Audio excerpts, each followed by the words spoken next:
അയ്യോടാ പേര് മാറ്റാൻ പറ്റില്ലടാ. പേര് മാറ്റം. ഓ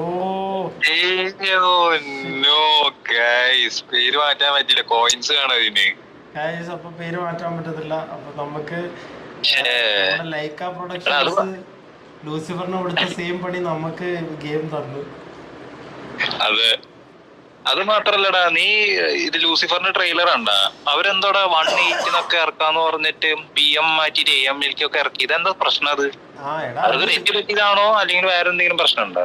അല്ല എടാ, അത് സംഭവം എന്താന്ന് വെച്ചാല് ശരിക്കും ഉച്ച കഴിഞ്ഞ 1/8 ഇറങ്ങാണ്ട ട്രെയിലറായിരുന്നു. അപ്പോഴത്തേക്കും ആ പ്രതീക്ഷയിലായിരുന്നു ഞാൻ ഇരുന്നത്. അപ്പോ ആ പ്രതീക്ഷയിൽ കയറി ഉറങ്ങി. പക്ഷെ രസം എന്താ വെച്ചാൽ ഇവര് ആരോ രാത്രി എങ്ങാണ്ട് ലീക്ക് ചെയ്തു വീഡിയോ. വീഡിയോ ലീക്കായി.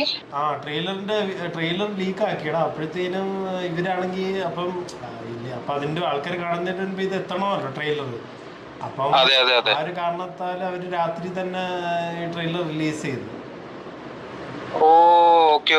അത് കാരണാണല്ലേ. ഞാനും ഉച്ചക്ക് നോക്കിയിരിക്കും. അപ്പൊ ഈ നമ്മളെ ഈ സോഷ്യൽ മീഡിയയിലൊക്കെ ഇവരെ റീൽസും പോസ്റ്റ് ഒക്കെ വരുന്നു. അപ്പൊ ഞാൻ ഇത് ഇറങ്ങിയിട്ടില്ലല്ലോ, ഇത് എപ്പ ഇറങ്ങി നോക്കുമ്പോൾ യൂട്യൂബിൽ നോക്കുമ്പോൾ അത് ഇന്നലെ രാത്രി പോസ്റ്റഡ് ആയിട്ട് ഇരിക്കുന്നു.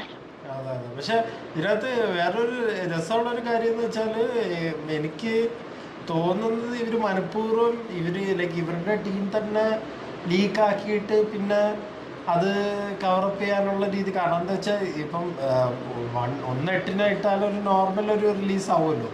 അപ്പൊ ഇങ്ങനെ ചെയ്ത് കഴിഞ്ഞാൽ കുറച്ചും കൂടെ ഒരു മാർക്കറ്റിംഗ് ആവുമെന്ന് വിചാരിച്ചവര് ഇവര് അറിഞ്ഞോണ്ട് തന്നെ ചെയ്തതാണോ എന്ന് അറിഞ്ഞൂടാ.